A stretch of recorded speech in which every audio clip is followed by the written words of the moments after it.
Let me adjust this real quick.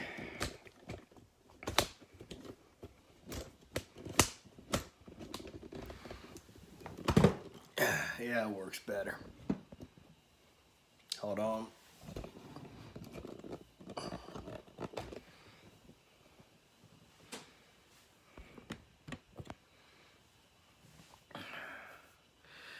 Okay, so I decided to start off 2019 by studying in depth the work of Dr. Martin Luther King.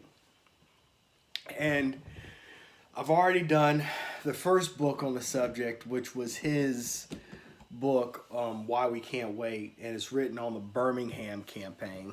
Let me make sure I got this thing straight.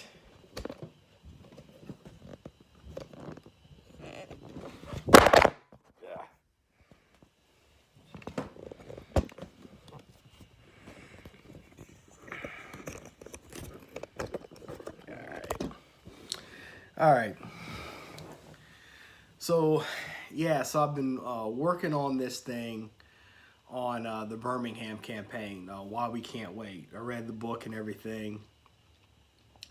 And I was going through it. I've made a summary of history of philosophy. And I'm starting to work through what I think an integral view of the civil rights movement would be. And by integral view, I would be like how each meme played a factor in ultimately winning the civil rights movement. And so I'm just going to put this together. It's going to be kind of stream of consciousness. But I want to have this, go ahead and document it. That way I can modify the thoughts later on. Or if people disagree and see that I have something not exactly right, they can come in the comments and let me know, and that'll give me something to think about. So this is something interactive. Even if you're not watching this live, go ahead and comment if you agree with something or disagree with it. So the first level in the civil rights movement would be the red meme, egocentric value system. Now, how this played a factor in the civil rights movement would be the rioters, the looters, those who wanted a violent overthrow of government, that faction of freedom fighters. And so even though many of them expressed an unhealthy version of the red meme, ultimately the threat of them taking over and getting more power made it possible for the government to capitulate to Dr. King. So if those people weren't involved in the civil rights movement, you would never have had a Dr. King be successful. And it's important with the nonviolent movement to understand that it's also coupled with a more militant, violent faction of the movement. Like in the Indian struggle, you had Gandhi, but you also had Bose, Bose had the Indian Revolutionary Army. And they actually took over an island in Indonesia during World War II. II, that happened. So even if you have a nonviolent struggle, you have to have some kind of militant alternative to make the power structure capitulate to the nonviolent alternative. If you don't have that, it doesn't work. So in the blue meme, you have ideologues. And these people are important because they keep the movement adherent to a certain base level of values. Now, the ideology could be Pan-Africanism, nonviolent resistance. It could be a religion like Islam, Christianity. But it's important that these people are involved because even though they can't see the bigger picture of how the ideology plays in with other ideologies, we at least have a center of a value system that everybody's working towards and having to feed things back into. And that keeps from there being chaos in the movement, and it also keeps them from being just a political movement to where you're just trying to do whatever's politically expedient at the time, which may or may not even be morally right. So I think it's important to have the ideologues involved in the civil rights movement also. Who do I think off the top of my head would have been ideologues? Um,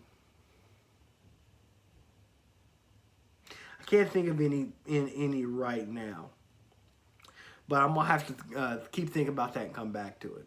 Now, the orange meme is striving and people who are goal oriented and pragmatic. So I would consider this to be more like the Jesse Jackson in the movement, who took the movement to Chicago and won many uh, campaigns for workers' rights and black inclusion in many industries that we weren't in before. He worked chiefly in a political fashion, and he was very pragmatic in how he went about things. Now, another part of the orange meme movement would be a guy like Frank Davis in Memphis. So during the Memphis strike, there was one or three black city council members, the most powerful of which was Frank Davis. Now, Frank Davis was called on to make a statement in support of the sanitation workers, which Dr. King was fighting for.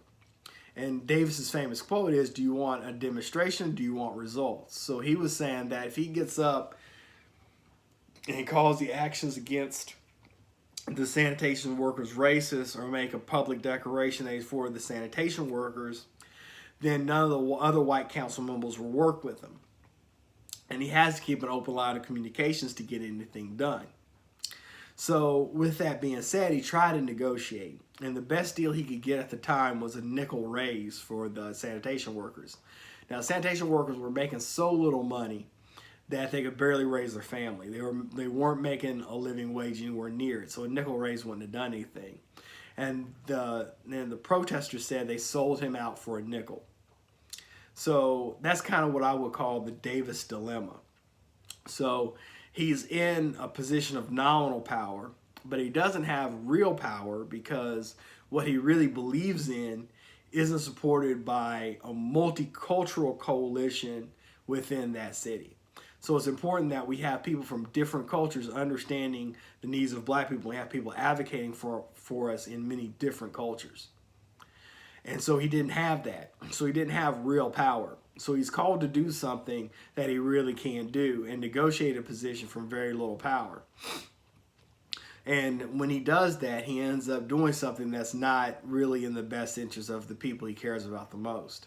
And it's unfortunate that he's looked at from a historical standpoint as a sellout or somebody who wasn't really down. And it's unfortunate it happens like that, but I could think that is how black people normally function in the orange meme. Like some of the reason why, if you think that black people don't have, as a collective, that same level of development as white people, is because we're hamstrung in the orange meme and we're not allowed to enter the orange meme. So that's something to think about as far as that goes. Now, the last one was the green meme, and I consider that Dr. King. So Dr. King, I see him as more of a postmodernist. He was very much into the idea of nonviolence to the point to where he decided to publicly denounce the Vietnam War, which was political suicide, because the Democratic Party would never deal with him again if he was an anti-war protester.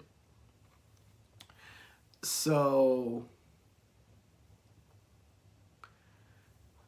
another thing about Dr. King, his version of Christianity was different than the mainstream version of Christianity in the black community, in that up to that time, black people had saw themselves as the meek that will inherit the earth. So the oppression that we were going through was really a test to prove that we really loved God. And as long as we went through it without any resentment, then we could be given heaven at the end of all the work. And so when you had Dr. King coming in saying that we should fight for our freedom right here, right now, many those blue mean Christians who had that old, really slave mentality in their Christianity were against him. So a lot of people within the church were against him. And if you want to know more about this, you want to Google things about the Progressive Caucus, the Progressive Baptist Caucus. So the Baptist Convention in, I want to say, 1964 actually split between the normal National Baptists and the Progressive Baptists. The Progressive Baptists were the few that wanted to support the Civil Rights movement. And so actually one of the people that would have started the Progressive Baptist Conference was pushed off the stage in the '64 convention. So that was a whole thing with that, and that's the blue mean Christianity there. But what Martin Luther King was actually proposing was there actually very much a green mean version of Christianity, which was over what the black church normally does. So, that's why I'm considering him more of a postmodernist thinker with this more of a green meme understanding. He definitely wasn't practical. Like, going to jail for the cause is not at all a practical maneuver, especially when people lower on the totem pole would have went for him gladly. He decided himself that he was going to go to jail and suffer that. So that puts him, in my opinion, being beyond orange meme into green meme. So that's just my thoughts on the situation right now. Let me know if that makes sense. If it doesn't, let me know. Yeah, just get in the comment section. Tell me what you think. Thanks.